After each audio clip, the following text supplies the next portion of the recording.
Try it once, and you'll want to eat it every day. Grate the zucchini and add salt. Let it sit for 15 minutes to release excess liquid. Grate the carrot and prepare the chicken.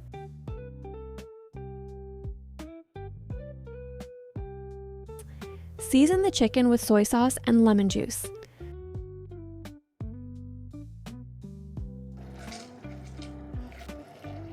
Squeeze all the liquid from the zucchini.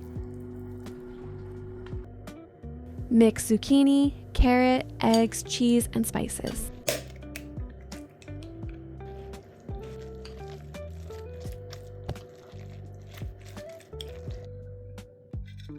Spread part of the zucchini mixture into a baking dish. Add the chicken and cheese layer. Cover with the remaining zucchini mixture. Top with sunflower and pumpkin seeds. Bake until golden and crispy. Healthy comfort food at its best. You've never tasted anything this delicious before.